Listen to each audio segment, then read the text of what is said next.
Wasu abubuwa da mawaƙi Hamisu ya fuskanta dangane da waƙar jaruma da kuma tashiyar matan aure a gaban mazajensu. Barka da zuwa tashar ta kan Tudu TV. Subscribe kana kuma kula ƙararrawa. A cikin kwanakin shagalin bikin sallah ƙarama ne wani sabon al'amari ya ziyarci yankin arewacin Najeriya.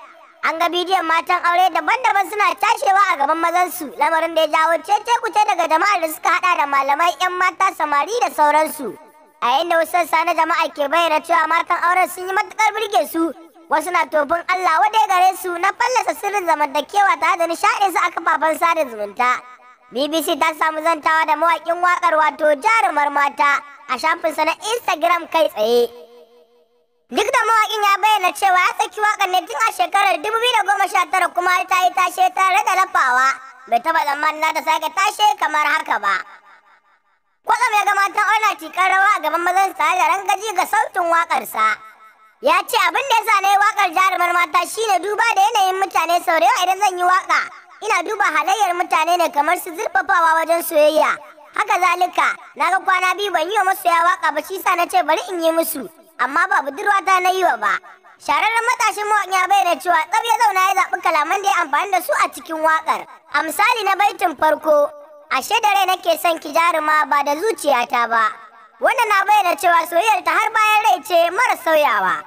Matashin mawaƙin ya bayyana cewa ban taɓa tsammanin waƙa za ta zaburar da matan aure ba har su yi gasa a kanta. Na yi ta don masoya ne da fatan shahara amma sai ta yi farin jini na gaske. Breka ya ce ya yi matuƙar jin daɗin yadda wannan waƙar ta sa ta bayyana gyaran aure da soyayya a arewa. Ya ce bai san adadin mutanen da suka kira sa don sanar da shi yadda waƙarsa ke tashi a kafafen sada zumuntar zamani ba. Haka zalika mawaƙin ya bayyana babban dalilin da yasa ba a saka waƙoƙinsa a cikin shirin fina-finan Hausa. A yau babu wani mawaƙi irin na zamanin da yake tashe kamar Hamisu Yusuf wanda aka fi sani da suna Hamisu Breka Ɗorayi. Ba wai ba mawaƙin ya sha gaban abokan sana'arsa ta fuskar yawan masoya. To amma duk da tashensa Hamisu Breka zai wani salo da ya bambanta shi da sauran mawaƙan da ke cikin masana'antar shirya fina-finai ta Kannywood. Domin kuwa kusan duk mawaƙin da ya tashi a cikin harkar za ga waƙoƙin fim ne suka ɗaga shi. Shi kuwa Breka san ba a cika saka waƙoƙinsa a fim ba, ko me yasa hakan? Domin jin yadda abin yake majallar fim ta tattauna da shi kwanan nan a Kano inda ta fara tambaye shi tarihin rayuwarsa. Shi kuma fasihin matashi ya ba mu amsa kamar haka. Sunana Hamisu Yusuf wanda aka fi sani da Hamisu Breka.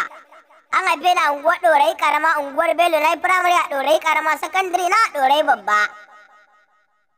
Daga nan na dakata amma ina da burin ci gaba da karatu da yardar Allah. Dangane da yadda na samu kaina a cikin harkar waka kuwa cewa tun ina karami nake da sha'awar waka har na je makarantar Islamiyya, daga nan dai shine asalin samun kaina a cikin harkar waka zuwa yanzu. Da yake Hamisu Breka ya goki da yawa kowace wakar ya fi so, sai amsa da wakar da na fi so ita ce ke ce, wakar da nake cewa a duniya ke kika zan farin ciki na, idan baki nan wa za na baiwa kauna. Kamar yadda muka ce duk da cewar Hamisu Breka a cikin Kano yake shawaginsa, sai dai ba a cika ganin waƙoƙinsa a cikin shirin fina-finai ba. Ko me yasa? Amsar da ya bamu ita ce gaskiya ba a cika jina ba. Dalili na farko shine yanayin sakon da na zo da shi ba irin na fim bane, kasance yawancin fim waka ana sanya maza da mata ne, ni kuma namiji kawai. Kuma na lura yadda za a kawo wani sauyi kuma Allah ne ke yin komai, kuma ina godiya ga Allah domin ƙwarin gwiwar da nake da shi bai fada a banza ba, domin jama'a sun karɓa kuma daman su ake so su karɓa. Wannan yasa ban raja kan waƙoƙin fim ba, ko da aka fara jina domin mutane sun fi son jina irin waƙoƙin da nake yawancin su ma ba su da muhalli a fim. Da yake Hamisu Breka ya samu ɗaukaka yana fuskantar wata matsala a wannan harkar kuwa, sai amsa da cewa bayan nasarar ɗaukaka na ga wasu ƙalubalen da dama. Shi ma bambancin ra'ayi ne na mutane, wannan yana son kaza wancan yana son kaza, amma shi ma ɗin kasancewa duk masoya ne, ba sai na bayyana ba, ba zan so abin da zai shafi masoyana ba. Daga ƙarshe fitaccen mawaƙin ya yi fatan alkhairi ga ɗimbin masoyansa da suka nuna masa ƙauna a kowane lokaci.